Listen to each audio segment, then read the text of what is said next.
What's going on, ladies and gentlemen? Want to take a minute to thank all of our wonderful sponsors who support the show.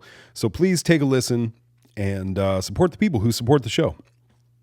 This episode of Like It or Not is sponsored by CH Peptides, a trusted source for high-quality research peptides like tirzepatide, BPC157, and IGF-1LR3. With fast shipping, consistent purity, and top-tier service, CH Peptides keep things simple and reliable. Want to learn more or book an appointment? Just call or text 707-380-6411. Tell them your boys from Like It or Not sent you, and you get 15% off your order. You can also order at chpeptides.com and enter Like It or Not at checkout for 15% off your order. So do not delay. Call today. That's CH Peptides. Products are for research use only, not intended for human or animal use. Complete Health Peptides makes no claims or promises regarding the effects of any product. All right, ladies and gentlemen, it is finally October, and you know what that means. This is Halloween. This is Halloween. The Top Shelf Halloween Costume Contest Party at the Thirsty Axe will be held Friday, October 31st, Halloween night. Bum, bum, bum. Top Shelf, DJ Lazy Boy, and DJ Szechuan will be there for the best Halloween party in Ukiah. Ages 21 and older. Get your tickets now at eventbrite.com. $20 in advance, $25 at the door. And, oh boy, are we going to have a good time. We got some good stuff in store for you, and it's right there, downtown Ukiah, located at the Thirsty Axe. Go to thirstyaxe.com to check out everything they have to offer, their online list of events and services. Check them out, thirstyaxe.com. And don't forget the Halloween party, Friday, October 31st at the Thirsty Axe. Want to tell you about our friends over at Thompson Construction. That's ktompsonconstruction.com. Thompson Construction is an excavating and grading general engineering contractor based out of Ukiah, California. At Thompson Construction, they love what they do and they take the utmost pride in their work and customer satisfaction with great attention to detail. No job too big or too small. Do you have a project you've been putting off? Well, give them a call today, 707-391-7679.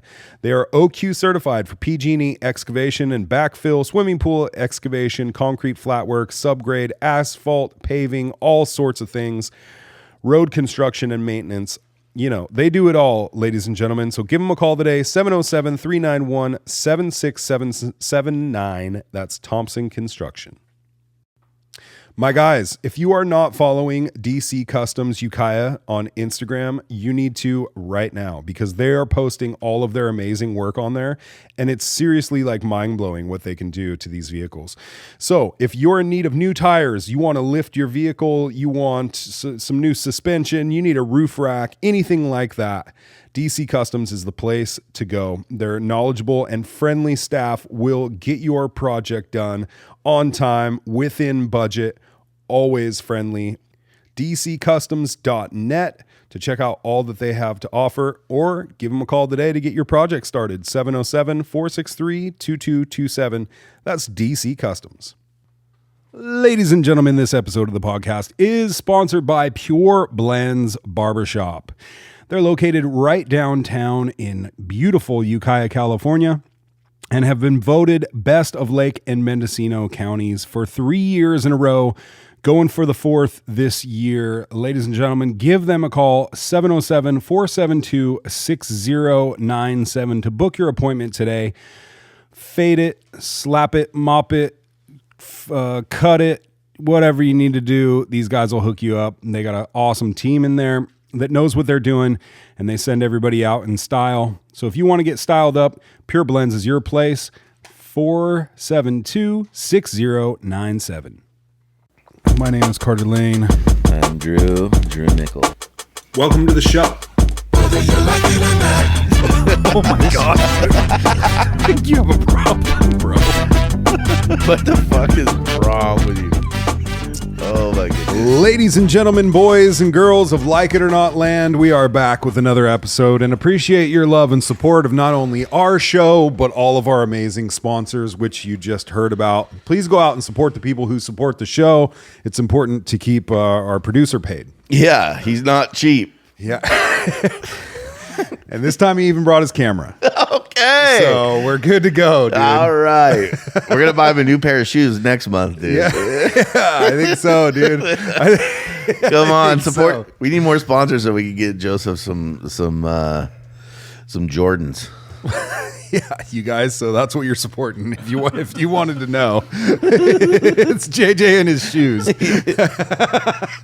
I need a new sweatsuit too. Yeah. So. We're really paying the bills over here. Yeah. Oh, but thank you very much. And there's a number to call into. You guys have heard it by now, but in case you haven't heard it, Drew, why don't you tell them what the number is? 707-234. What's next? 87. Oh, so close. 707-234-8926. So you can call me, tell me how much you love me. Wait, leave a little what does that message. say? Carter smells really bad and his cat doesn't like him very much at all. Somebody Who put called. that in there? Somebody called. No, nobody called and left that message. Somebody Who called left that and message? wanted to leave you that message. JJ, did you write that? No. He did. Look at him. I think he did write it. Who put that in there? It was fucking JJ. Look at him. Carter smells really bad, and his cat doesn't like him very much At all. Anyways, It's punctuated really well, so I know it's not Drew that wrote it. I didn't even know you had a cat. Sure you do. Everybody has a cat. That's what I would say. You have a cat, Bernie?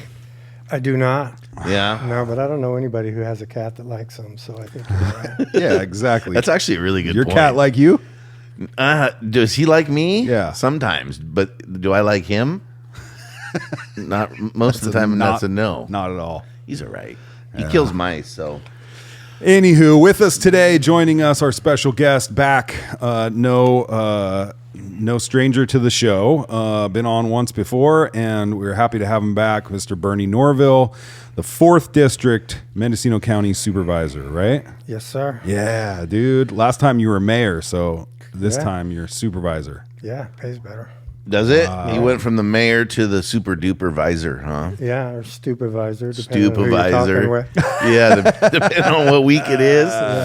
So you represent what? The 4th District is like the coast out there? Or? Yeah, it runs up to just a little bit of Piercy, kind of skirts the west side of 1, and then goes down to South Casper a little bit, almost over to Willits. So how you liking your new job? Oh, I love it. Do you? I do, yeah. What do you love about it?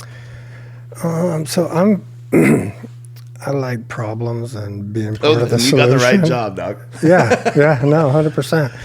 So I felt the same way going into the city. Felt like there was a lot of things that could be done better, and Yeah. I don't think you'll find too many people at the county that don't think that the county could do better. Yeah. So I like being part of that. Problems don't scare me. It's just a solution waiting to happen. Yeah. What's like one thing now that you have the job that's a lot different than you thought it would be when you were running? Like there's something you're like, dude, this isn't anything like I thought it would be. No, I don't. Not really. I was 8 years at the city, so governance You knew what you wasn't were really getting anything into. new. Yeah. Yeah. But it's maybe more people at the meetings. Yeah. Towards the end of the city, if we had 1 or 2 in the audience and 1 or 2 callers, it was a big night. But Wow. there was really nothing to contest on our agendas for a long time. It was just a lot of public works, infrastructure, hard to argue with stuff. Yeah. So, it got a little bit boring. Yeah. I was thinking about like what I was going to talk to you about, and I got a few things. I'm sure Carter does too. But like, the board that we have now. I mean, I feel like you guys have a big weight on your shoulders. I feel like it's like cumulated to this point where there's like so much happening and changing in Mendocino County. And maybe it's always been that way, and we're just involved in it now, so it seems to be like a big deal. But there's a lot of big things and changes happening in the county that are going to affect the future of it for a long time to come. And you're kind of right there in the bus, helping drive it. And Do you feel that way? Yeah, 100%. And I think he's right. You know, there's a lot of things, and then I think a lot of people are paying attention where that really wasn't the case for a long time. Yeah. Just in Yeah. politics in general. Yeah, 100%. Yeah. It's good. It's Myself, good. for sure. Yeah.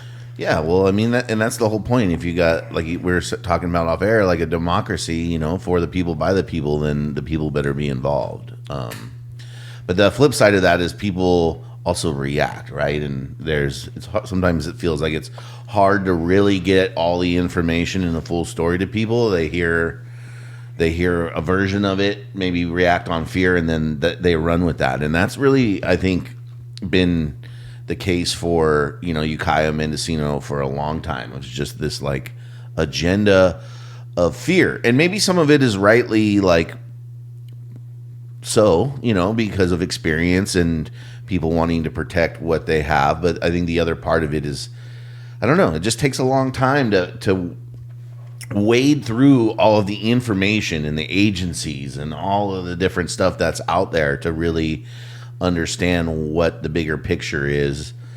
And I think people just have a hard time, like, or you don't have the time to spend to really get into all of that. Yeah, you're right. I mean, you know, wading through it, I've been there 10 months and I'm still knee deep, you know, trying to figure everything out and who works for who and what agency handles which. But there's a lot of really good people at the county that you can go knock on their door and they're happy to sit down and explain it all to you. Along the lines of what you're talking about, one of the hardest things to deal with is you get an agenda item and you get a bunch of people show up and they, for the most part, come up and chew your ass. How could you even be contemplating this? Mm-hmm. And then you get to the vote and it's a 5-0 vote for what they wanted. And it was probably always going to be that. But the process is, you know, you hear the agenda item, you ask questions on it, and then you listen to the public. They don't know how you're going to vote. So I think there's just confusion, and you know, they want to come and tell you what they think, and that's all good stuff. You know, you want to hear from the public. I've heard from way more people at the county than I have when I was at the city, and oddly enough, I don't hear a lot from the people in the fourth. I don't know why. Maybe we don't have a lot going on in there, you know, other than the city of Fort Bragg is the biggest part of it, but Is there less people in that district than in others? no, they're chopped up pretty equal. You know, that's the whole idea behind the districting is everybody has equal population. But it's so rural. I mean, honestly, I hear more from Leggett than I do from anywhere else in my district. Yeah. You know, they got a lot of things going on, a lot of things they want to do better, and they're vocal about it, and, you know, they want help. Yeah. Yeah, and you know, you represent your district, which is, you know, the way it should be, but also, like, you know, you're 105 for the county, and, you know, there's it takes all of you in every district, you know what I mean? There's a lot going on. What's the population of Mendocino County? Do you know? I think it's 80-something thousand. Yeah, it's like 80, somewhere like 86 to 89,000, something like that. He can look it up. And there's 4 districts? Yeah, 5. Five districts. 5 districts. 5 supervisors, 5 districts. Okay. 89,000. Ooh. As of 2004. All right. So, I mean, let's just get into it. I mean, there's so many topics. I kind of want to cover some, but you're fresh off of a pretty tumultuous meeting that took place a couple days ago in regards to the Potter Valley project going on. So maybe we can chat about that. I have some questions and some information. But again, this is like one of those topics that's like a really big deal, right? For obvious reasons. Water. Do you feel like it's a big deal? Oh, absolutely. You kidding me? I mean, it's got the potential to destroy Potter Valley. Yeah. You know, pretty much roll the streets up and be done with it. And beyond, right? I mean, the impacts, but for sure. I just saw something the other day that Senator McGuire posted about we're able to store more water in Mendocino, in Lake Mendocino right now. We're going to get into that. Is that something? Yeah. Okay, we don't need to get into that now, but I saw that the other day. I wanted to ask about that. So go ahead, Drew. Well, no, I mean it's and so who represents Potter Valley in the district? Madeline That Klein. would be Madeline Klein, Correct. right? And Yeah. so she's She's the young one. Yeah, she's a young one. Yeah, she's my son's age, but The youngest. yeah, right? mess with her quite a bit about her age because I know it frustrates her. But I think that's probably exactly what the county needed, and politics in general need more of course. her age. Yeah. I was 100%. excited to see her run and win. Yeah. I was and like, hell yeah, dude. We yeah. need more younger minded people in there. to Yeah, she worked balance her out. Yeah, she worked her ass off to get elected too. Yeah. Yeah. That's awesome. Yeah, and she brought a resolution basically. Maybe you could tell us what the resolution she brought was. Yeah, so it was certainly there was a paragraph in there about not tearing out the dams. Yeah. Right. I mean, that's what the Potter Valley people, I think, and I don't want to speak for all of them, but the gist of it was, don't take out the dams, and if you do, we need to make sure whatever the alternative is that there's enough water for everybody. Yes. It's not outrageously priced, and they want to tear out infrastructure, and the idea is to rebuild infrastructure, potentially storage in Potter Valley, but I don't think anybody's come up with the money for that. And so the question, part of the resolution was, before we do this, let's make sure that the funding and the process for storage in Potter Valley is in place. Let's just not tear it out and hope for the best, because we all know how it goes. Promises are made, and then you get to the point, and it's like, well, we're out of money, or we've changed our mind. Are you talking about preparing for the future? Yeah, oddly Weird enough. concept, right? huh? I hear you. Can you bring up the Q&A that I sent you? So I reached out to my supervisor. Go up, click that link right there. I think we should, if you don't mind, let's lay a little bit of this out for the people, because I think that there's a lot of confusion on what's going on.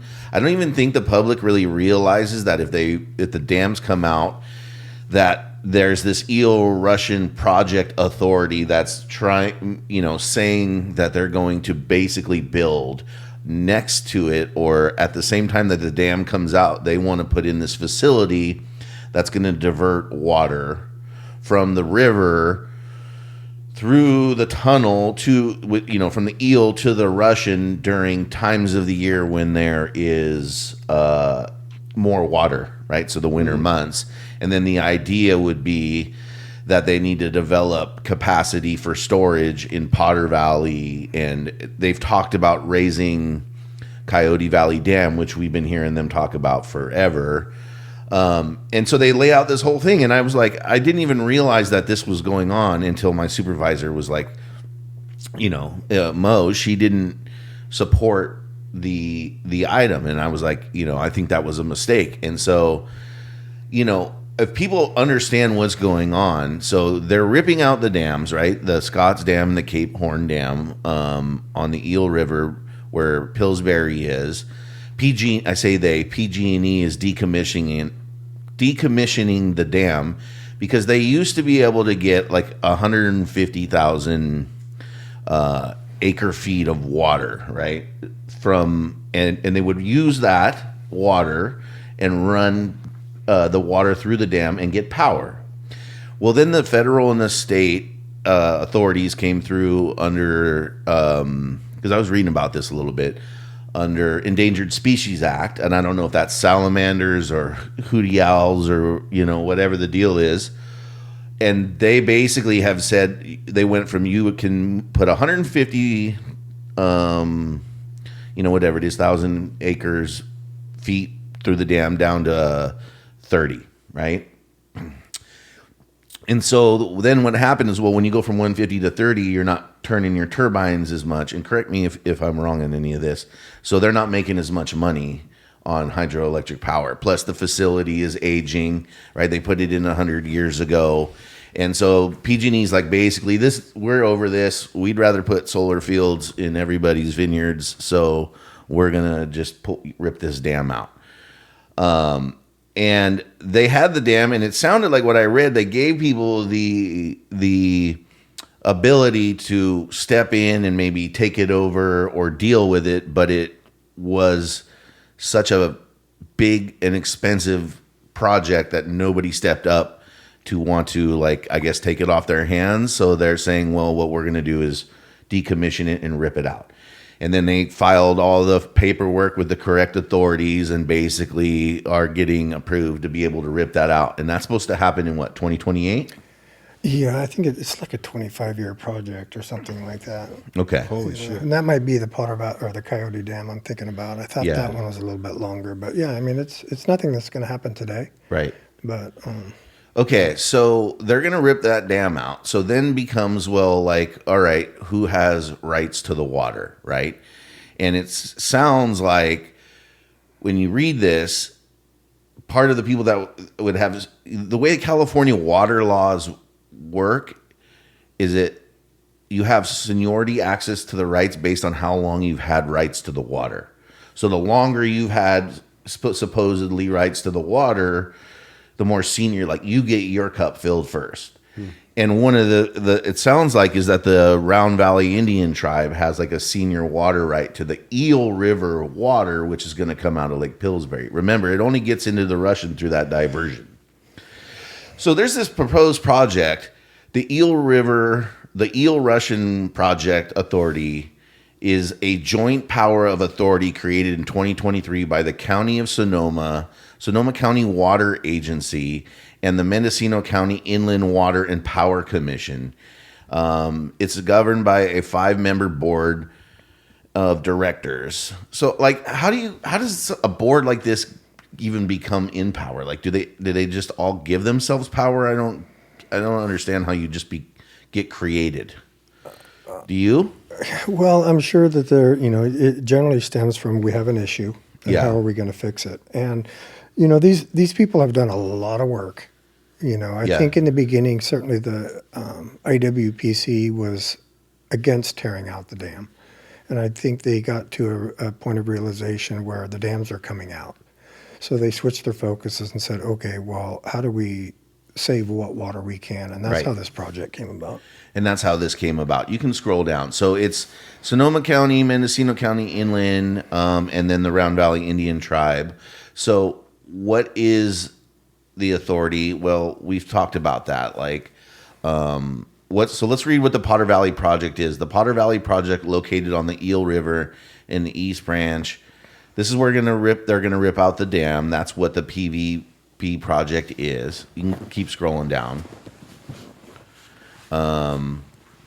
So what is the new Eel River Russian facility? So this is what I think would be interesting. If you're listening to this, what they're proposing, right, is this new Eel Russian facility is a proposed replacement of the existing water diversion infrastructure to be undertaken by the Eel Russian Project Authority upon removal of the Cape Horn Dam.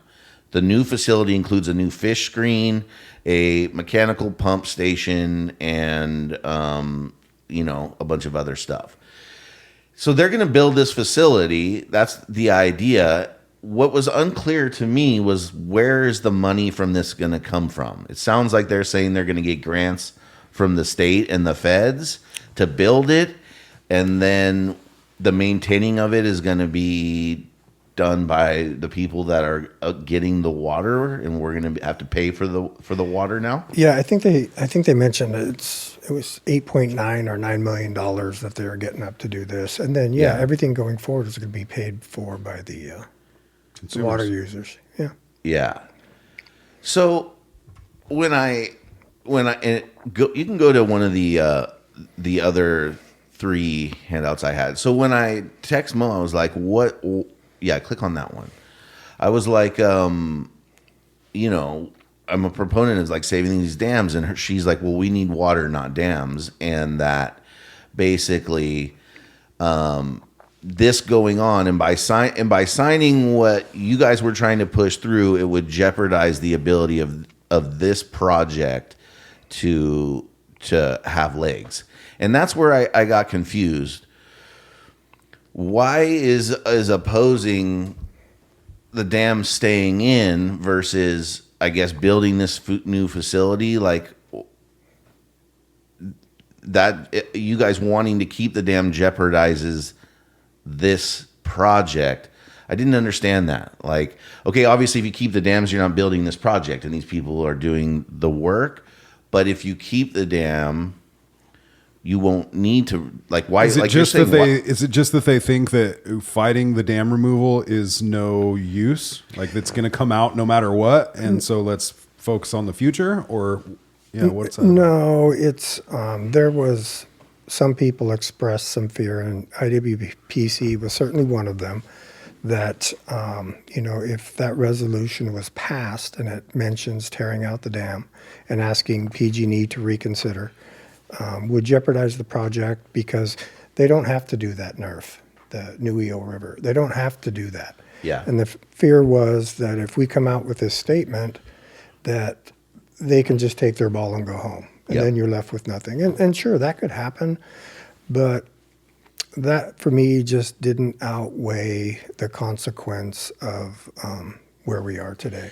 Okay, so let's break down what he said. Like if you're listening, so the options are, you can actually scroll down onto the next page because this is what we're talking about. Keep going down. Is keep the dam in. Next page.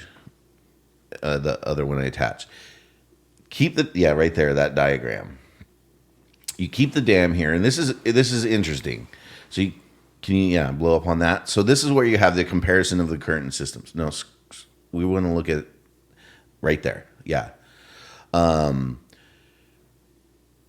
You keep the current dam, the Scott Dam, the Cape Horn Dam, and the diversion, right? And you have flows that are like basically going in. Now, if the dam was to stay, that's what we're saying. Would PG&E have to like keep it and maintain it, or what would happen to it if it stayed? Like, you know what I mean? It would have to be somebody else. PG&E's done with it. Okay, so PG&E's done. So why doesn't Lake Sonoma and Mendocino County like buy this dam, or why doesn't PG&E just give it to you? So there was my understanding in the beginning that PG&E, like you said earlier, did say, hey, give out the opportunity for somebody to take it over, and the IWPC made an attempt to get it, but I think it was a $10 million price tag, and my understanding is that they just couldn't come up with the money. Okay, so it's a money problem. So if they couldn't come up with the money to buy it, how are they going to come up with the money to build a new one?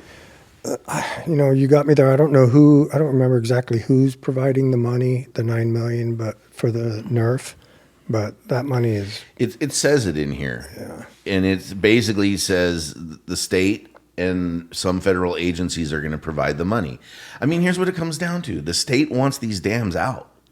That's the governor and part of some of our representatives. They have some agenda that includes ripping out the dams. So there's no money to keep the dam, but there's money to rebuild a new facility for it.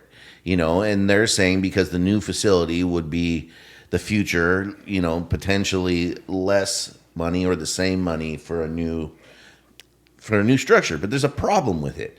And the problem is that it doesn't account for water flows in the summer unless we develop new storage somewhere, which doesn't just magically happen. It's so hard to get. People said I was wrong on this because of the water table, but like getting a permit from the county to build a new pond is not the easiest thing in the world.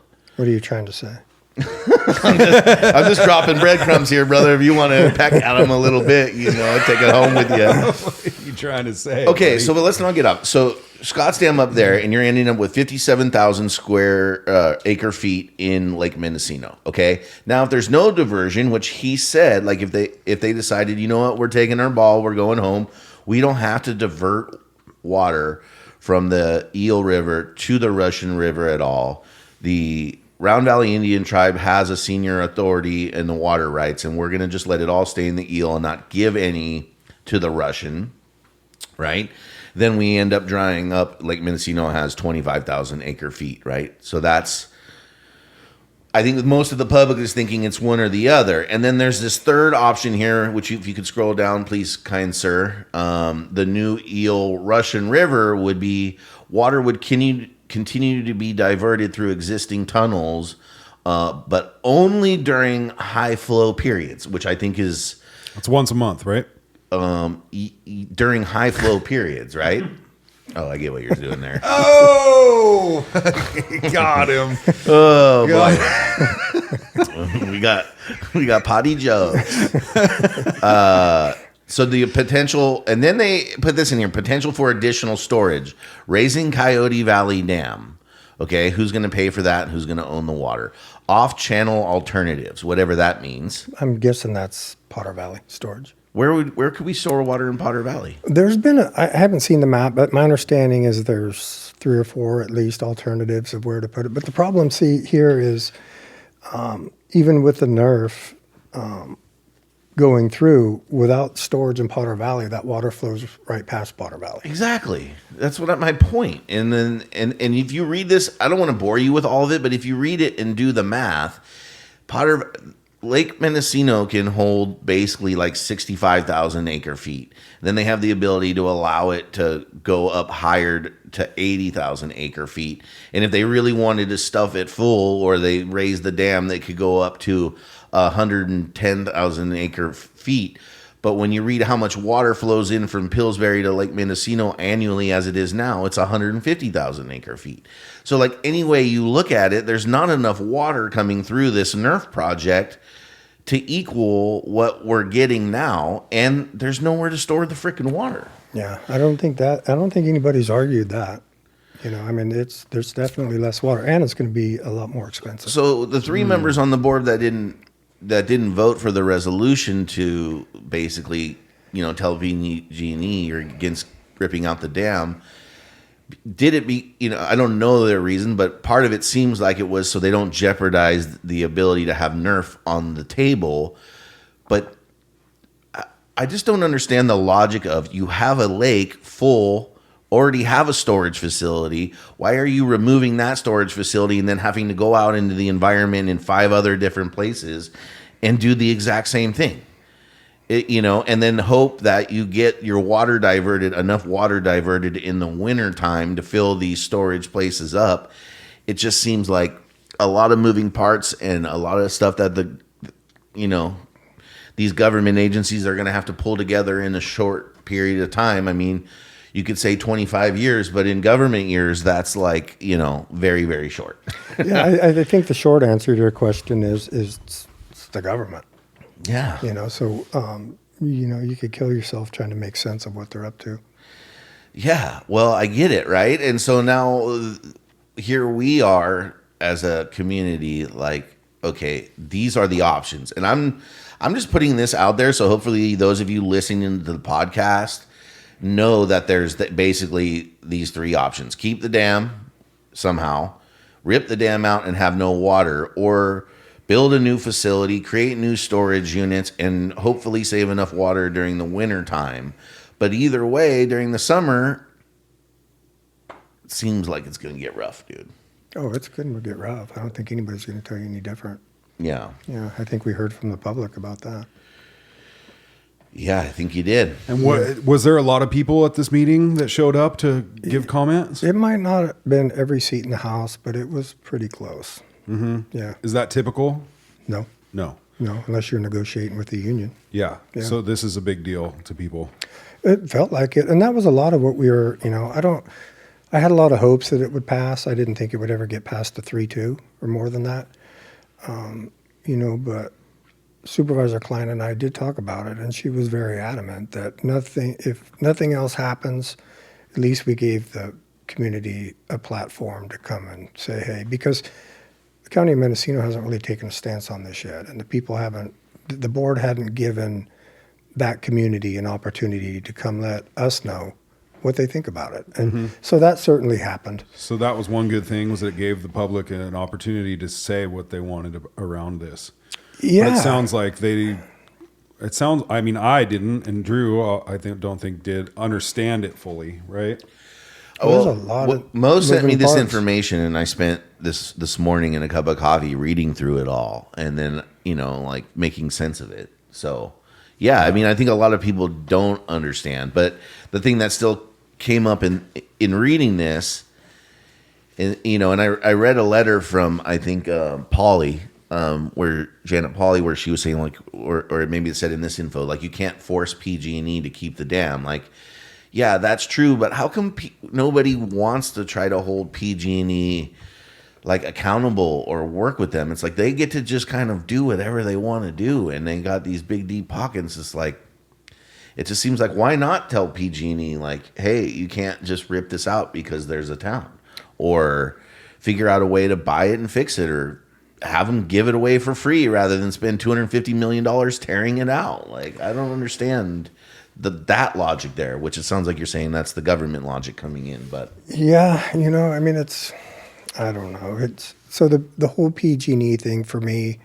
There were some people that were fearful of them, and then of course I'm not sure. Oh, I know that PG&E is not fearful of us, right? They've No. got one agenda in mind, right, and so and the state in their pockets. yeah, and it was brought up at the meeting by at least one supervisor, I think too, that you guys are putting this whole project in jeopardy. Yeah. And my answer is yeah. I mean, there's that potential, but I'm not afraid to ask the question. So let's put it on them. And I don't think that resolution, if passed, was gonna stalwart anything. It just was a good opportunity to hear from the public and support them. And just unfortunately, it didn't happen. I agree. I think it was a good political move to support keeping the dams in, and I think the ones that didn't, why they may have this in, good intentions in the what they call it the nerf here in mind. If this doesn't come through, if you don't build this outright, find the money, do all of that. I mean, that's a big risk and a big gamble too, when you got a big fat concrete stone sitting there already holding the water that we need. Like, you know what I mean? I just don't understand what, and maybe you can enlighten me, like, okay, using a dam as a hydroelectric facility probably needs maintenance, but just having a dam with a gate that you open and close, I mean, how expensive can that possibly be to just keep the dam there functioning as restricting and opening water flow? I think most of the concern is around the liability. I wouldn't want to own a dam personally, but it's, there's been a lot of argument that, hey, Potter Valley's got this water, which was a byproduct of the facility, for pennies on the dollar for all these years, and now they're going to have to pay for it like everybody else. And that's true, and that's fine, and I think that they've accepted that. But what you don't hear those same people say is, because they've gotten all that, they've built communities, livelihoods, generations have gone on there, and now all of a sudden they're going to yank the rug out from underneath them, and it's we're going to tell you what's best for you. And not only that, okay, they got cheap water, so they could grow your food, raise your cattle. Okay, do you not eat pears? Do you not eat beef? Do you not go to the farmer's market and buy? Now they got to pay their fair share for the water. What do you think is going to happen to the price of your food? Right? I mean, this is what I don't get. Like, people say, well, it's not, you can't force PG&E to get it. No, but they're going to spend $250 million ripping it out, and by their own admission, we're going to pay for it, us who are PG&E customers. So there's one. You're going to pay for the dam to get ripped out in your power bill, which is already not cheap.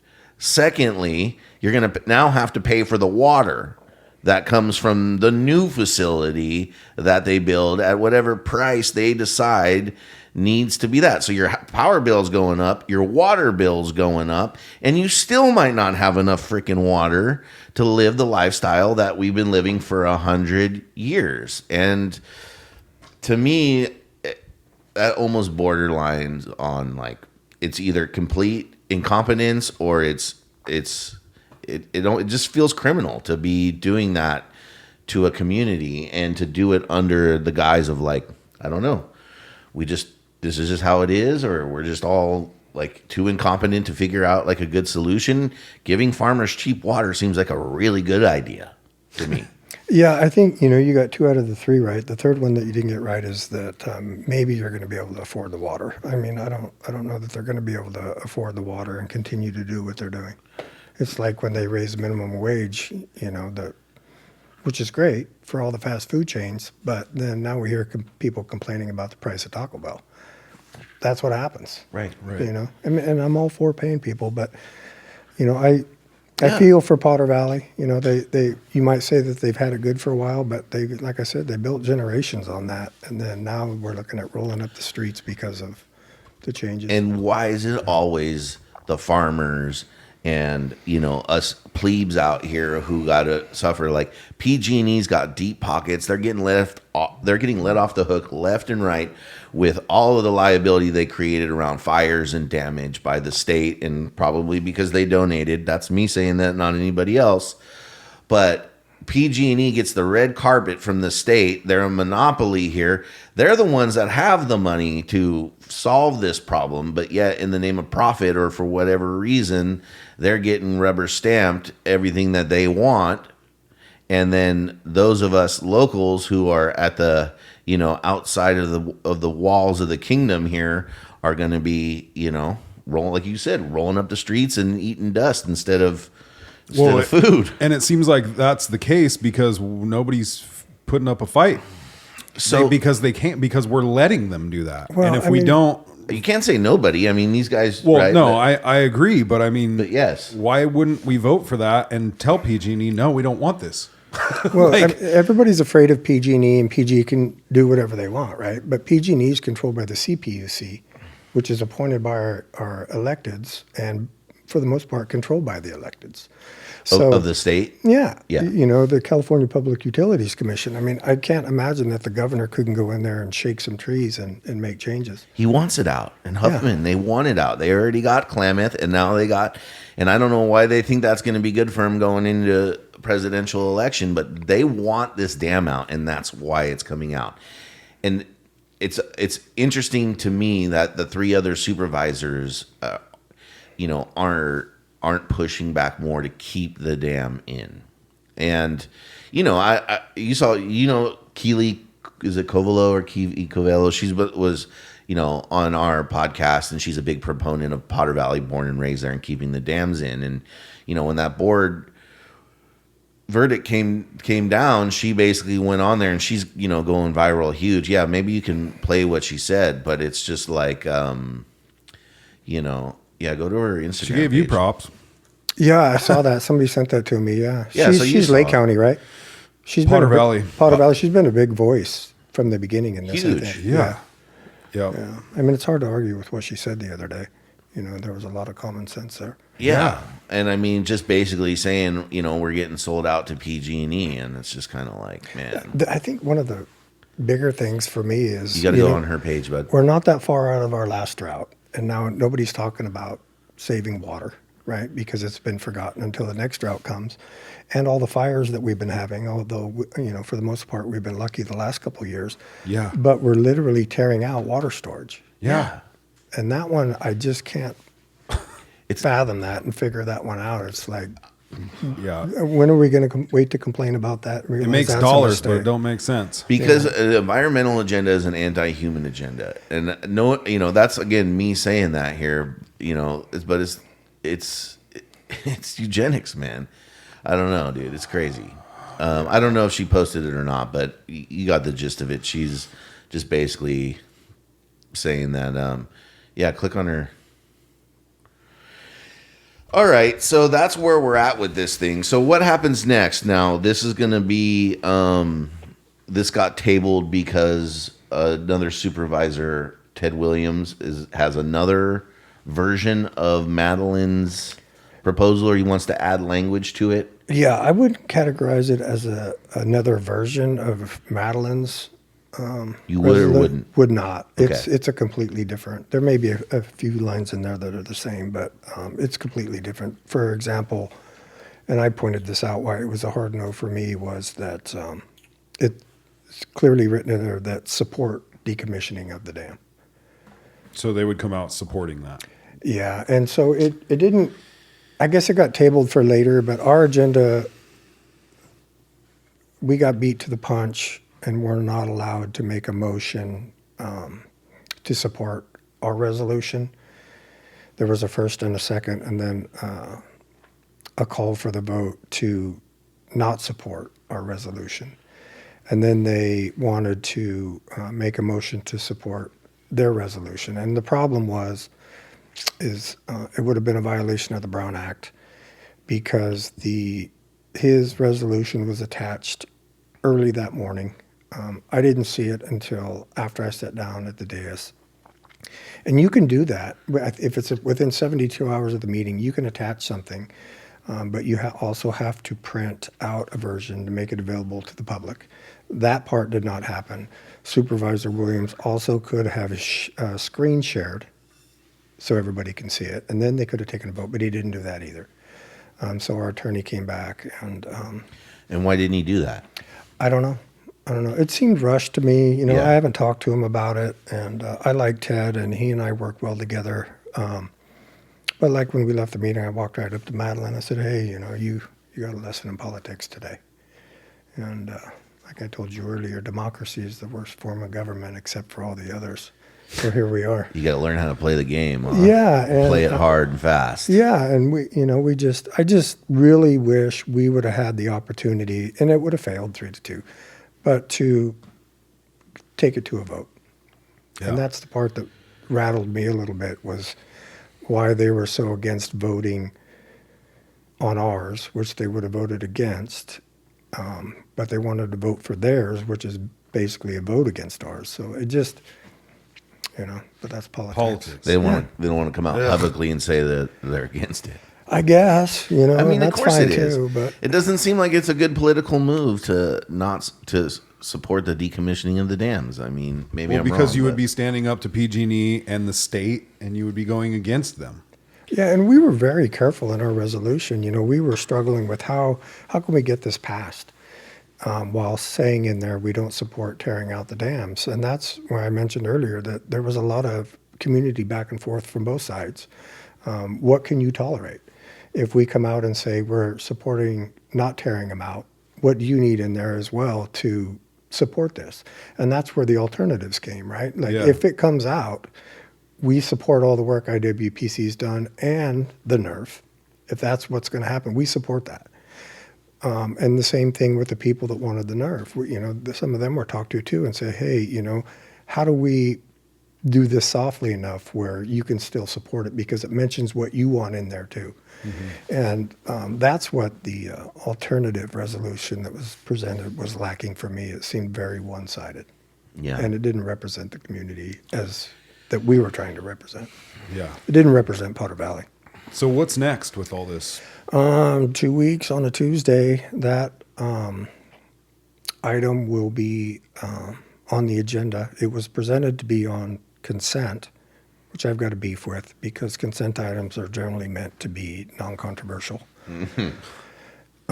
This one's clearly controversial. Yeah. Yeah, so I'm hoping it ends up on conduct of business, but if it ends up on consent, it can be pulled. And then have that whole separate public discussion. So this is Supervisor Williams's proposal, Correct. which states that the county is for tearing out the dams. Amongst other things, yeah, and a lot of support for the NERF and, some recognition of the loss to the community, but So this is also a big deal because this is going to end up being Mendocino County's stance on the dam removal. yeah. So- And for me, the big thing that I took out of that meeting was, like I said earlier, one, we gave the community a platform. And I've been hearing from a lot of people before I got elected and since that, we need to know where Mendocino County stands. And I think as of today, they know exactly where Mendocino County stands, the Board of Supervisors. Yeah. Good. So, but this is also a meeting where public comment is going to be allowed on this subject. Yeah, 100%. So when is So- that meeting? This, November 4th, I think. yeah, I think 4 sounds right. Yeah. that November Tuesday. 4th. Tuesday, November 4th. So if it ends up on conduct of business, it'll be just like our item, where you hear from. If it ends up on consent, sure, you get to come and speak on the consent as a whole, or if it gets pulled for discussion or a separate vote, then you go through the whole process just like if it was conduct of business. Okay. So good opportunity for people to voice their opinions Yeah, again. again. Again. So if you don't want Mendocino County to be for ripping out the dams, show up and say something, right? I mean, this is Yeah, or reach out to your supervisor. Let them know how you feel. I mean, I think that's where you can apply the pressure. I think you see where, the members are at. 2 voted, in favor of it, and 3 didn't. So if you're in the district with those 3 who didn't, let them know how you feel. Either way, whatever it is, and let the chips fall where they may. But serious business. Yeah, it's water. It's water, dude. We've all got one in front of us. Yeah. Yeah, I'm like 89% water myself. You are. All right. What else we want to talk about? Let's talk about something else, okay? How are the homeless people doing? Yeah, we could talk about that too. Oh, geez. No, what else? What else do you see? Is there stuff coming up or stuff that you've been dealing with that is monumental for our county? Not necessarily monumental, other than the budget that we're dealing with. It's going to be a problem again next year for sure. But the one thing I'm happy about with the budget is we're not waiting until 3 months before it's due to deal with it. We're talking about it now. Yeah. Planning for the future. Yeah, not enough for some people, of course, which that's always going to be. They want it discussed every meeting, every time. But there's a lot of work that has to happen. And it's, I'm just glad we're working on it now because it's going to continue to be a problem. So where does the county get most of its money? Like that you have in the budget? Is that going to be like property tax, sales tax? Yeah, general fund money, taxes, non-discretionary funds. And then also permit fees and stuff like that as well. Yeah. So I mean, and so when I would imagine when you're doing the budget, you're saying, okay, this is how much it's going to cost us to run what we have, and then you look at projections of how much you're going to be making as well, and like this year or maybe last year. Did the county make as much as it thought it was going to make? I don't know if they made. No, I think the numbers were down for sure. So that's kind of like my underlining concern, and I've spoke about this in the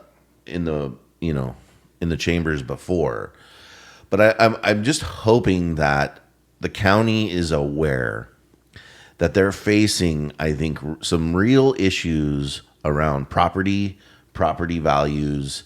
And what's happening with farming and our typical, or you could say, historically, like what we've done in this county to make money, the agricultural, the farming, the cannabis, all of that, like it all seems to kind of be starting to show cracks and signs of weakness at one time. Wine industry.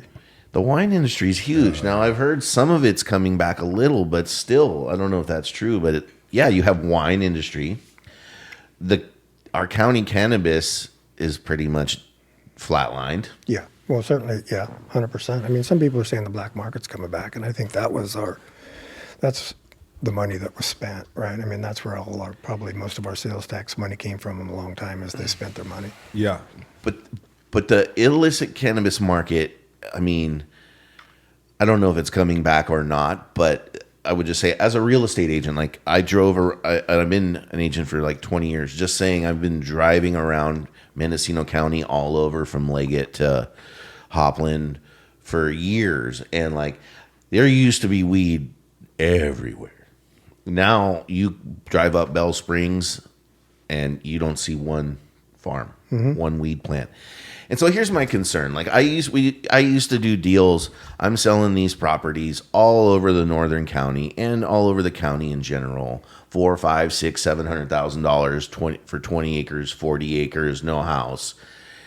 And I'm listing these properties now. I looked at what they're assessed at. They're still assessed at those values, and I'm putting on the market for $199. Yeah, $250. Yeah, what's going to happen then? So what's going to happen? You know what I mean? The county gets I think it's 0.29% of 1% of the property tax of the base. Yeah, and all so.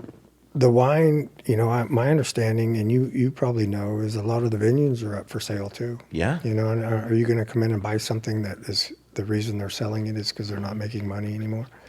What's going to happen over in Potter Valley? Right. it's not our issue, but Lake Pillsbury. Imagine owning a lakefront home in Lake Pillsbury. Right. And then in 10 years, it's a dust bowl. What's that property value worth? That's what I mean, right? And so that all that's going to come in. So like, I think the other discussion is like, what's the vision of Mendocino County for the future?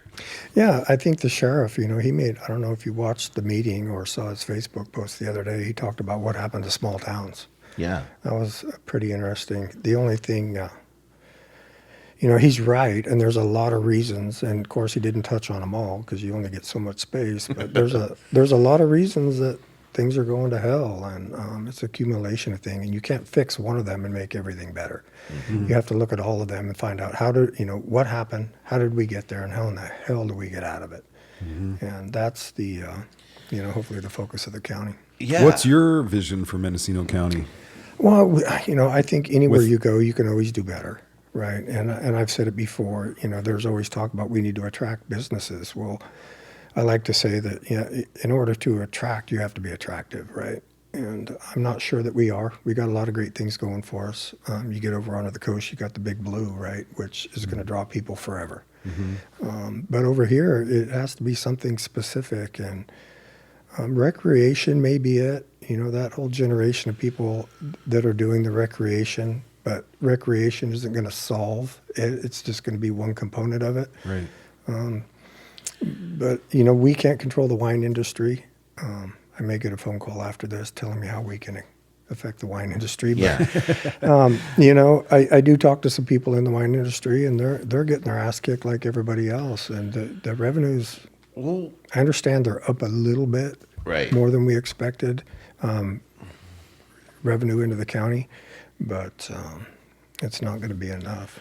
What would it take? What about cannabis? Because that's what Mendocino County is historically known for.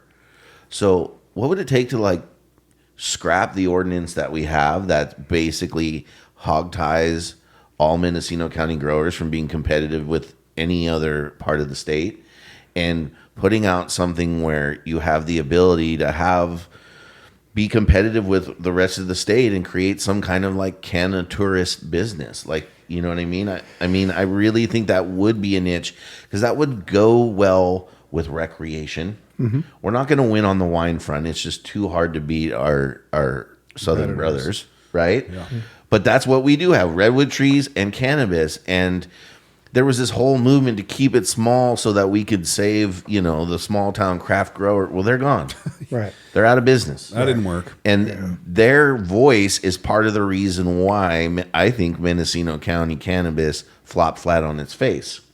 There's a handful of people in this county that are good people, industrious people, local people that could build large-scale cannabis operations that would not only bring money, but then the small mom and pop that did have their farm, like, why couldn't they do some Airbnb cannabis stuff and like attract people in that way? It just seems like that's our own. To me, it's like when I'm looking at it inland, what do we got? Fertile ground. Fertile ground, Fertile dude. ground, Exactly right. And we can't cut trees, and we can't, water is limited, but cannabis doesn't take that much water. So, Yeah, I was shocked when we were going through it at the city of Fort Bragg. I was shocked at how much water they don't use, especially the indoor stuff. I was in one facility over there. It was a permitted facility, and I was just floored. I mean, we pulled up, the city manager and I and somebody from community development. We were a few minutes early, and we sat out front of kind of a warehouse. I'm thinking it must be in there, and we stood out there for 10 minutes, and you couldn't smell anything. And then they took us in, and that's where it all was. And how much water do you use? Oh, well, we use this much per plant, and then we collect it through the machinery inside, and then we recycle the water back through it, so it's very minimal. I was floored. I mean, they've got that shit down to a science. Yeah. yeah. And again, I mean, this is all just like, hey, let's smoke a joint and talk about what we could do here, But it's like, But we have to come up with those type of for real. solutions, because the logging's done, wine's done, pears are done. Cannabis is all that's left. What else are we going to grow? Fucking corn? And cannabis is dead, but it has, like, you can feel the heartbeat. There's a There's a pulse little bit there. of Yeah, but cannabis as itself is not going anywhere. Right. Right. It's here to stay, Correct. But like it or not. exactly right. But could we get the county to start breathing life into something there that can, put a stop loss at property values going down. Bring people up here that want to stay, camp, go stay at the casino, whatever it is, the nice hotels, bed and breakfast, have a little cannabis interaction. Then they're going to end up in the restaurants, and then they're going to end up at the, at the bars or the, concert halls or whatever it is. And get that kind Bring of some life into our town. yeah, get some money going, man. Yeah, I mean, so we talked about that a little bit at the city. We had somebody interesting in doing I don't remember what they called it. It was a catchy little name. They wanted to do a kind of a bed and breakfast where they sold their own product. You could smoke in there and they'd feed you in the morning and that whole thing. Correct. And there was so much of a stigma about cannabis that they just didn't want it. I'm thinking, Still? these people are going to be in their room. They're going to be indoors, same as anybody else in their house, smoking, eating everything in the house. How's that going to affect you as a neighbor? I get it. You don't want it next to a school. Okay, that's fine. But I felt like there was opportunity. We got to a point at the city where I finally just said, look, we're spending forever on this cannabis regulations. We have to make a decision. Do we want it or we don't? If we do, let's set our policies where it can happen. If we don't want it, let's set our policies to where it can't happen. But you can't have an in-between. No. Either allow it or you don't. And I think to your point about... Because then you spend forever on it and you miss the boat, and then you don't have any plan for the future. We had people go through our process and they came and left. They just got burned out. And Countless people have done that. In for- the dispensaries Mendocino. in town. Yeah, I mean, they didn't want it right here. Now we've got 3 or 4 of them in town, and who cares? Well, what do you not want? It's the big bad wolf. You don't want a cannabis dispensary or a clean, cute boutique farm that has, maybe farm to table food and service plus cannabis? Or do you want barren, empty buildings filled with fentanyl addicts and people that have mental illness? I'm serious. I know. Yeah, I'll take the first alternative. Exactly. Yeah. Like, for all you Karens out there, and this isn't Bernie, this is me that are listening to this, like, I hope you understand when you're proposing, like, oh, I don't want cannabis in my backyard, like, your property values are going down too. You guys have your properties, you're established, so it's not as concerning to you about what the future holds. But when you have kids in this community, or you are a kid in this community, if you want to retain your best and your brightest community members, there has to be something exciting for them here. And if you're going to say no to cannabis, then what are you saying yes to? Like, what other alternatives do you have that can be an industry? And blueberries doesn't count. You know what I mean? Like, we're just not going to grow enough blueberries around here. But, like, that's just what I hope people understand. It's like, okay, you're sitting here saying no to cannabis, so cannabis leaves.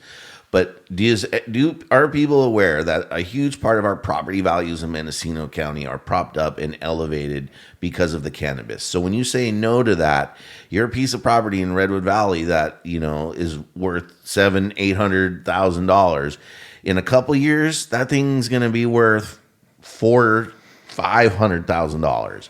And it's just like, I just hope you're aware that that's the choice that you're making. And that's fine if you're going to keep the property, right? Yeah, if you're going to die there, that's fine. But if you're not, But what kind of place is it going to be for you to enjoy after all this goes away? Correct. I agree. Or like the people that went out to Potter Valley, and it's like, now what are you going to do with your property? Generations, right? Yeah. Dude. Yeah. I mean, I think you mentioned earlier, and I think what you were trying to say is the county got way too granular with its policy on cannabis. Correct. And there was a big push in the beginning when they were doing that to just adopt what the state's doing. Yeah. And, you had so many people come in and say, well, we don't want it here, and we don't want it there, and we don't want it here. So the board listened to them and tried to find spots where it would be tolerable. They wanted to get it out of the hills, get it out of the illegal grows, bring it down to the valley where you can grow stuff. And I think it was well-intentioned, but, I think the result was, well, we know what the result was. Yeah. So what would it take to change it? 3 votes. Yeah. There you go. Yeah, I don't know if you've got them. Yeah. I don't know if we do either, but you know. I'm pro cannabis. Cannabis, I mean, it doesn't scare me at all. I used to get in trouble with the city because I would say weed instead of cannabis, and it wasn't intentional. It was just that's what we grew up with. That's what we called it, right? Yeah, we're from Mendo, dude. Yeah, you're a pot farmer. It was weed, Okay? but You're not a cannabis cultivator. You're a fucking pot farmer. Okay, let's it doesn't scare me. There was a big push to get a second dispensary in Fort Bragg, and it never happened. Got shot down, I think 2 or 3 times. And I finally drove from one end of town to the other, and there was like 33 places to buy alcohol, Yeah. and a second dispensary was too much. Right. And we had that whole core block. I don't remember how many bars were down there, but they were every other door. Totally. And you would show up on Saturday morning or Sunday morning, drive down there, and there'd be broken windows. Somebody got in a fight. Somebody got arrested, leaving the bar at 2 o'clock in the morning. I've never seen somebody leave a dispensary, punch somebody in the face, and break a window. Right. It's a different crowd. It doesn't happen. It doesn't happen. It's not their agenda. Yeah. Me and Drew noticed that a long time ago when we went to our first reggae festival. You remember that? Yeah. We were sitting in the car, packed up all of our stuff. We're waiting in this huge line to like exit the festival on Monday morning or whatever, and we're sitting there listening to some music and thinking like, I was like, dude, I didn't see a fight like all weekend long. Granted, we lived in Chico at the time. Going to school. Yeah. Been there, done that. Yeah. Yeah. It's like, God, did you? And he's like, no, dude. And we're like, wow, we haven't even seen a fight. And just as we say this, these 2 skinny, white, hippie, dreadlock dudes started slapping each other over, what was it, like a gallon of water that one of them had. Over a gallon of water, dude. Fighting over water. How many fights you see coming out of the Bear? Exactly. Yeah. More than one. Oh, Oh, dude. dude. Chico is crazy. Yeah. Love Was. that place. I don't know about is, but I don't know. I haven't been back in a long time. My daughter lives over there. Both my nieces live there. Both my nieces and both my children graduated Chico State. Oh, nice. Yeah. I graduated from Chico State in 2005. 2005, bro. 20 Yep. years ago. Eesh. Yeah, my first trip, only trip, there was a bunch of us that worked at the mill in Fort Bragg, and we had Saturdays off, worked 6 days, and we decided somebody offered us some reggae tickets. So we went up there and had to go to work the next day. But we went up Friday night, spent the night, camped, spent till about 6, 7 o'clock Saturday night there, and it was peace and love. I mean, that's all it was. Yeah. Yeah. You know, people walking back around in the day, it naked used and to be having a- a good time. And Yeah, it's a Used vibe, to be a dude. fun time. It was, You're like, hey, I'm doing it wrong. that was in 89, you know, wow, a long time yeah. ago. It was Yeah, that's was- the roots of it for sure. something to see for me anyway. And Yeah. then show up to do a 10-hour shift. The next day was rough. Yeah. All right, Did so plenty of those hungover. oh, dude, too many. Not anymore. So, is the county going to adopt Fort Bragg's like homeless policy there, and you get You know, I think there was an intention to in the beginning with the new program that they put together. I don't think it's gotten the results. I don't want to insinuate for a second that the people there at the county aren't trying to help, but something has to be different. Now, Dr. Miller did apply for a Prop 47 grant to hire a couple of people, pay for a deputy to do something very similar to crew. I tried to check with her this morning and haven't heard back on the success of that grant application. But that's where Fort Bragg started, yeah, you know, and grants are meant to be to fund pilot programs. They're not long-term. But something needs to change. You know, we just can't continue down this same road and expect things to better. I think we're in our 3rd decade of our 10-year plan to fix this, and the numbers go up. right there with Newsom. Yeah, the numbers go up every year. It gets worse every year, and you know, I think the county does a really good job of keeping people from becoming homeless. You know, you can't make your rent, or you're, you know, getting ready to move into your car, something like that. I think the county does a really good job of getting those people into housing or allowing them to stay in their housing. But for me, it's the street level homelessness that affects everybody. Nobody sees the people that are borderline homeless, or about ready to move into their car. They don't see that those people transition into housing. They see the street level homelessness. Yeah. That's what, everybody gets their ass kicked on. That's why you hear the business owners, in some cases, doing stupid things. We see people, that guy, I don't know where he was, but he was hosing down that lady out in front of his business. He didn't just wake up one day and decide he was going to do that. I'm sure, and I don't want to project that was the right thing to do, because it wasn't, but that guy was fed up. Yeah. He's Yeah. trying to make a living, He and- cleaned her shit off of his business about 1,000 times, and one day he probably just couldn't take it anymore. Yeah, and I've had that business. You have to listen to the people that pay the bills, and those are the taxpayers. And when they're getting their ass kicked, you got to do something about it. And it doesn't mean you go Thunderdome on the problem, but if what we're doing isn't working, and that's the biggest hurdle in government, is people recognizing their great idea didn't work. Yeah. And getting them to shift to something else. I mean, they get married to this agenda, and they just will not. I mean, we see it with our governor. He just will not change his mind. Yeah. And it's a problem. We need to do something different in Mendocino County. We need to be, what I've learned is being proactive, and I think we talked about it when Jeanette and I were here. A lot of what crew does is hand-holding. Yeah. It's, I talked about this at the Chief's retirement party a few weeks ago. And it's a great example of where Fort Bragg was. There was a gentleman, I'd been working with him since I got elected. He's been a lifelong alcoholic. And I ran into him. I'd see him at the abandoned B of A building all the time. And I'd go in and talk to him and try and encourage him to go to rehab. And he called me a couple times, and he was ready, and then he wasn't ready, and blah, blah, blah. And I walk out of a meeting, and I got a voicemail, and it's him. He's like, "Hey, Bernie, this is so-and-so. I had an infection in my leg, and I just spent 7 days in the hospital, and I'm sober. Can you still get me into rehab?" So I called the hospital, and they go, "No, he left 20 minutes ago." So I called the police chief, and I said, "Hey, so-and-so, he just left me this message." And he said, "Where is he?" I said, "I don't know. He left." He goes, "All right, you take this end of town, I'll take that end of town."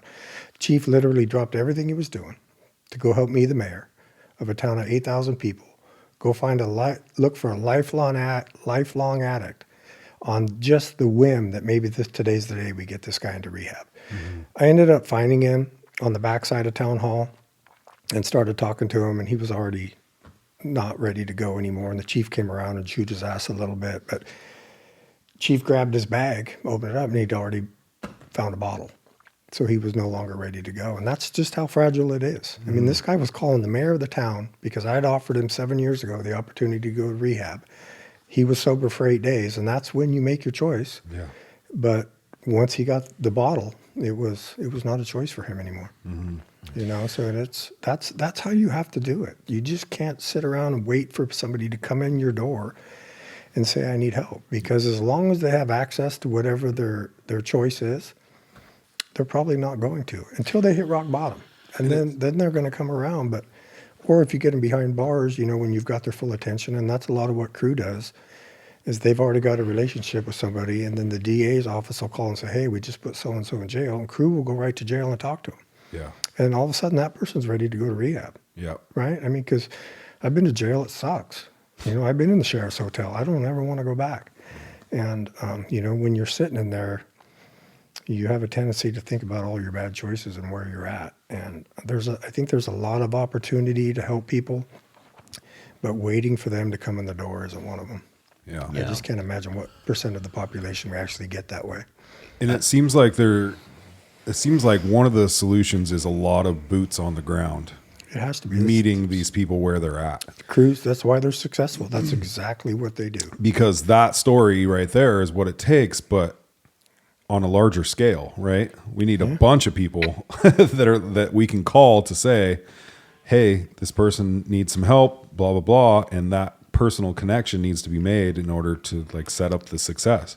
I think also it would be extremely helpful to have a lot more options for sober living environments once people leave rehab, because our options are fairly limited around here. Well, I think Newsom just nixed that, didn't he? He had the opportunity to fund more sober living, and he said no. Yeah, he said no. Yeah.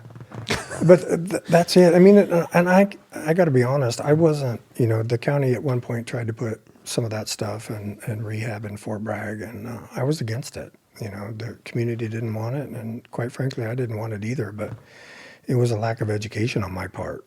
I had to get involved with crew and get out and meet these people and figure out what it takes to help them. Yeah. And those are the things. You can't send somebody to rehab, get them sober, and then cut them out on the street and hope for the best. Yeah. It doesn't work. And you can't expect them not to relapse either, because that's part of it too. And I had to come to that realization too, and not to let somebody fail because they failed. Yeah. It needs to be a multi-phased approach. Yeah, you just have to understand that, man, it is hard to get off of something. It just is. I mean, everybody's got a story, and, I've got them too. Mine weren't necessarily drugs, but you get addicted to certain things in your life that you have to do all the time, and try and stop doing it. Yeah, you're right. It's tough. Try to stop doing it without changing your environment or having supportive people around you. And that's sober living. Having Sober living. a place to stay. Or any of that, you can do all the rehab you want, but if that person leaves that rehab and goes right back to the situation that they were in 9 times out of 10, if you sit in a barbershop long enough, you're going to get your fucking haircut. That's right. Yeah. And sober living, I think, is a big part of it for me. And then also rehab, and youth too. The county's pushing hard. They got an RFP out now for a youth rehab facility here in the county somewhere. But right now, everybody goes down to Tarzana. Yeah. Which, there's one thought was get them as far away from their community that you can when you send them to rehab, right? We had a kid in Fort Bragg had struggled for a long time, went up north into Humboldt County to a rehab center, and he was there long enough where he got a weekend off.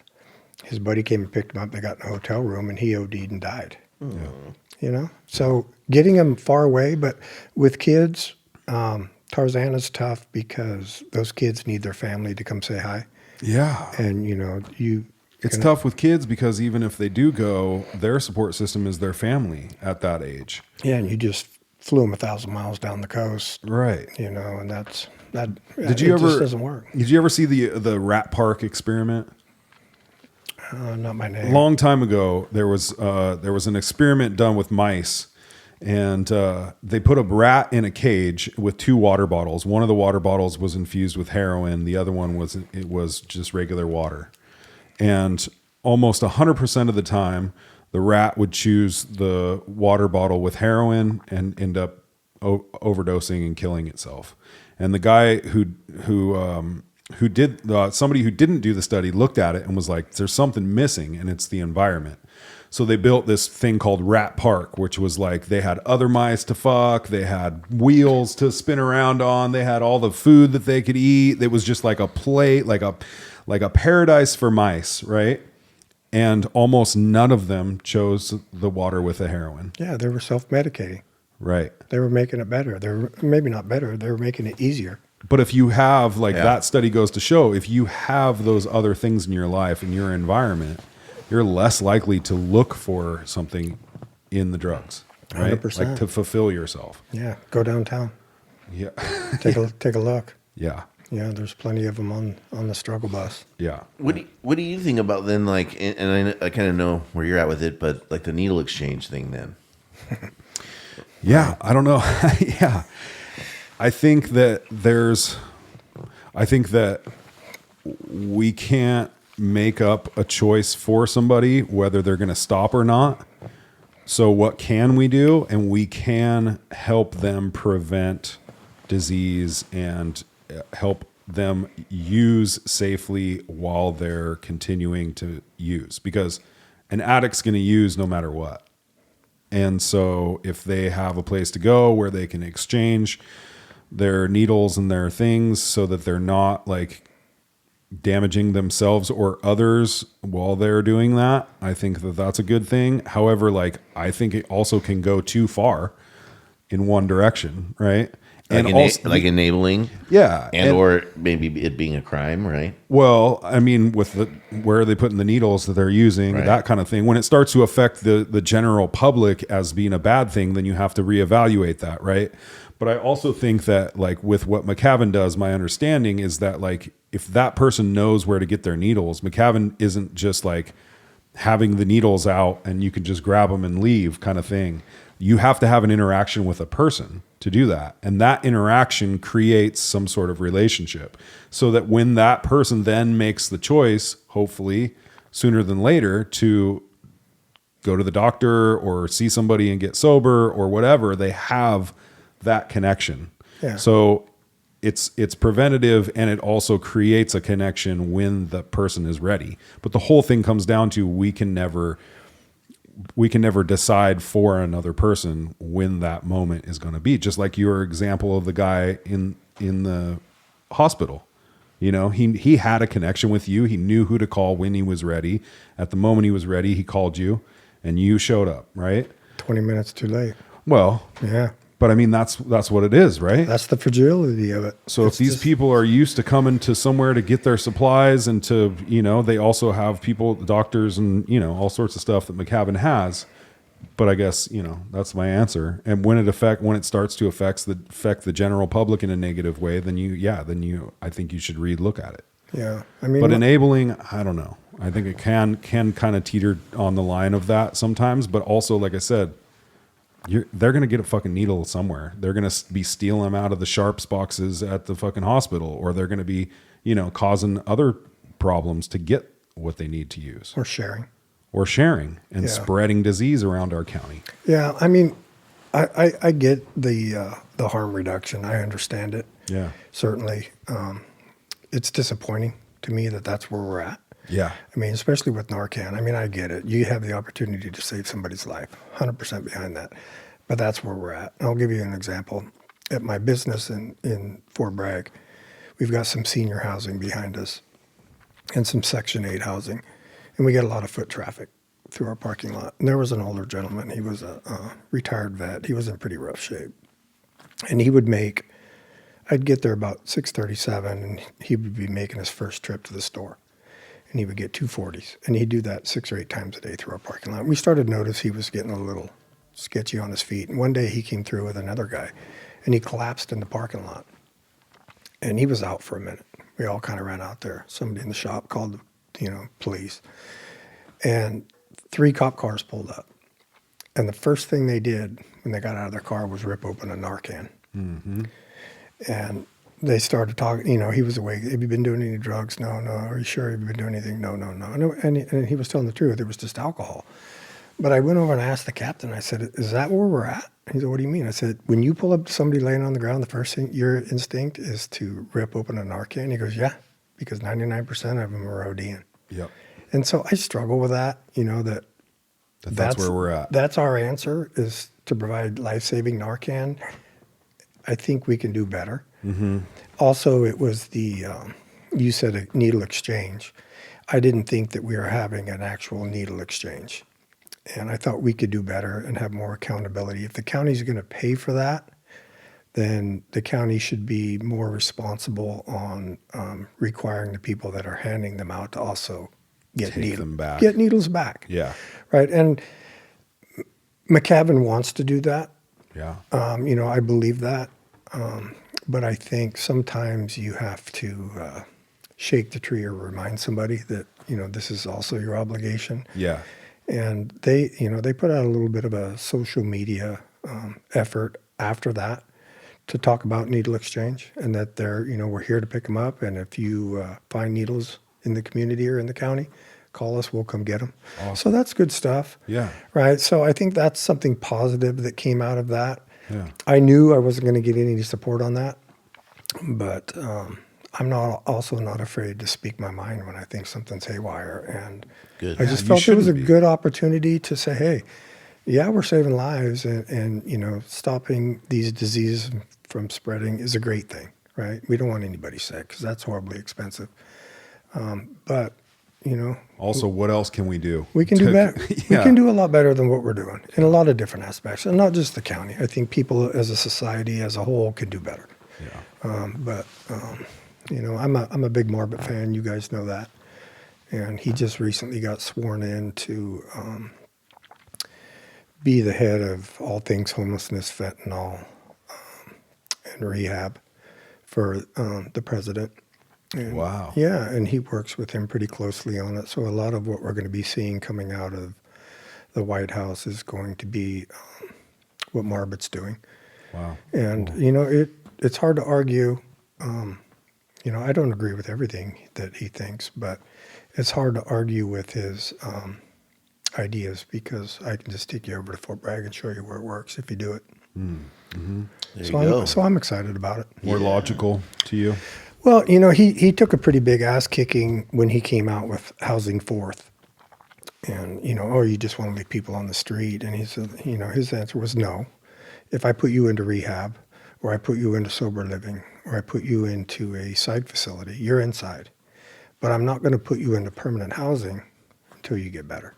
Where Housing First is, we're going to put you into housing, surround you with all these services, which is permanent supportive housing. We've got it at the Plateau and Fort Bragg. But the problem is your addiction or your disability, whatever it is, qualifies you for that permanent supportive housing, and you move in and you've got all these services around you, but you're not mandated to go to the services. You don't have to partake. And what we saw happen at the Plateau was a lot of local people that, I grew up with that were addicts got that housing and then screwed it up because they were getting drunk and not following the rules or still doing drugs and causing a problem. So then nothing's being done to address the behavior. Because it was voluntary, right? Yeah. Go ask a drug addict to voluntarily go when they can still get their drugs. It's probably not going to happen. So then they lose their housing, right? So now they got a blemish on their thing, and they go to the bottom of the list, and now they're on the street. You put them in housing, gave them all the services, they didn't take the services, and they lost their housing. So his Housing Fourth model is the exact opposite of that. And what most people don't realize is Housing First was his idea.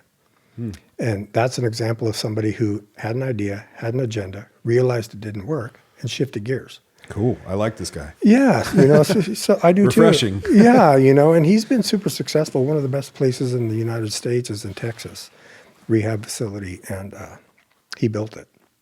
They have a high success rate. Well, I think one of the biggest hurdles they're going to have is the separation of church and state, because there's supposed to be that separation.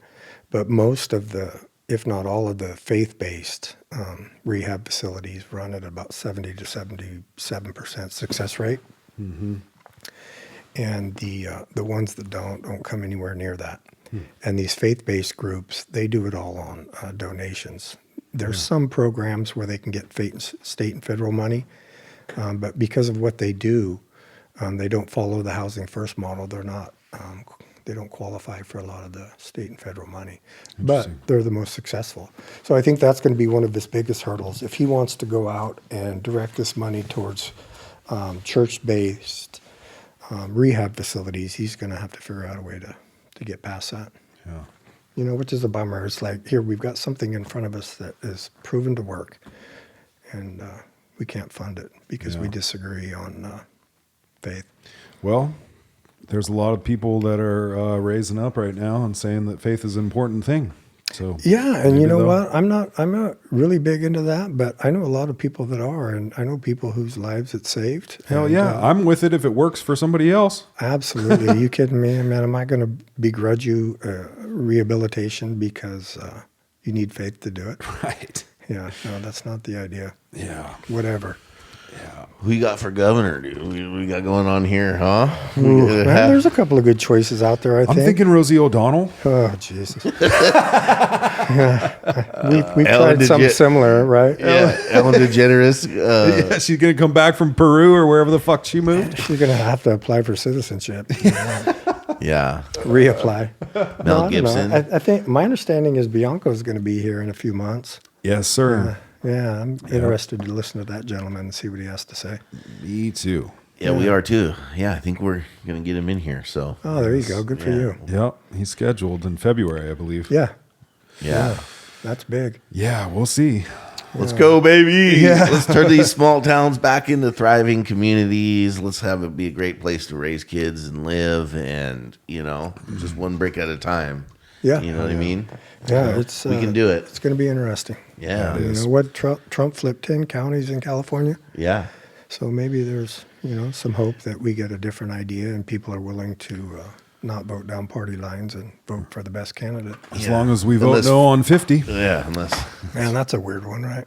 we talked about that on the podcast this last week, and we brought the map up. Have you looked at that map, the redistricting? Yeah. It's like, it's weird. Yeah, it's weird. I mean, it's putting all the rural areas in with the big cities. Yeah, Yeah. They've got you're turning nothing the in red common. parts of the state blue. Yeah, yeah. I mean, By drawing all the way up the coast, like, and then you go over that way. I get it, what Texas is doing. You know, I mean, I don't agree with what they're trying to do, but I don't think the answer is to do the same thing. Exactly. Exactly right. Two wrongs don't make it right. If you think what they did was wrong, then why are we doing it? Yeah, and what is it? I might butcher these numbers, but 46% of voting demographic has over 80% of the representation. Yep. You know, and they want more. Yeah. Yeah, so Well, we're going to vote no and see what happens, huh? Hopefully they count it. Make sure the little dot, the little hole in your envelope isn't in the right you know, I spot. saw that. I looked at my mom's see that? ballot the other day and flipped it over a few times, and I didn't see that little hole. Good. Good. Hopefully they fixed it. Yeah, Hopefully it's only in a but few. they butchered it too. I mean, the maps they sent out the first time weren't right, Yeah. and that's what happens when you rush. Yeah. You know, Fuck, man. yeah. Interesting times, dude. Well, thank you for joining us, man. I appreciate you taking some time for us, and thank you for your service and what you're doing for the community and all the ways you're stepping up. I really appreciate you, dude. Yeah, you know what? Thank you for that. I enjoy being here, and I appreciate your guys' platform. You bring people in and you throw out some hard things and let them talk about it and have a debate, and I think that's what's missing. Yeah. You know, it's to sit down and talk to somebody with different views. It escalates pretty quick, and that's unfortunate. Just It you is. don't get anything done. You know, I is. mean, we could sit here and disagree all day and probably not end up in a fist fight, but go downtown and try and do that, and you're gonna probably get a black eye.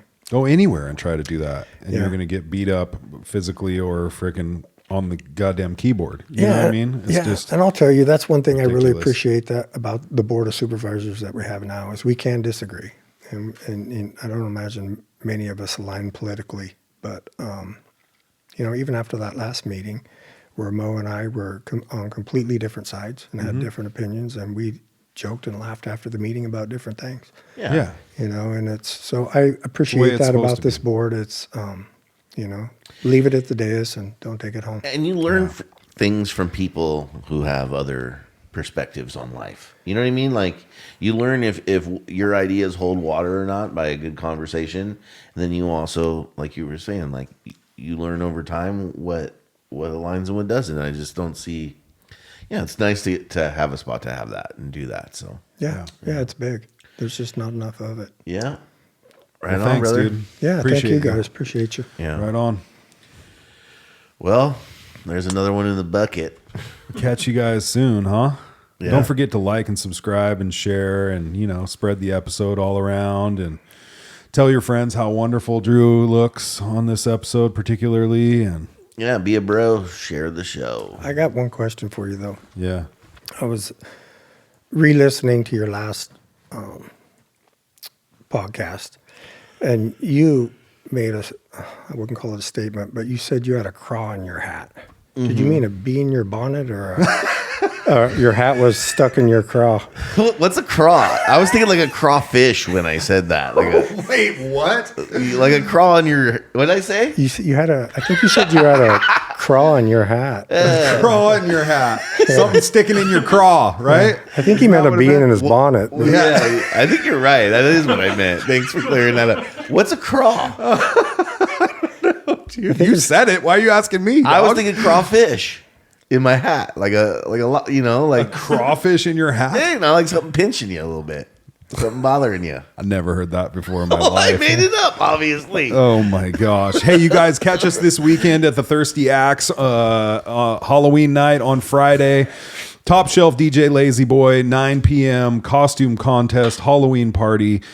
Our supervisor, Bernie Norvell, will be there in his best costume, and so should all of you guys, because it's going to be a great time. DJ Szechuan, Red Bull spinning DJ champion, DJ Lazy Boy, and your boys Top Shelf. Yeah. Come join us, and let's celebrate life and fall and Halloween and have a good time and laugh and hug each other. Well, all right. See you next week.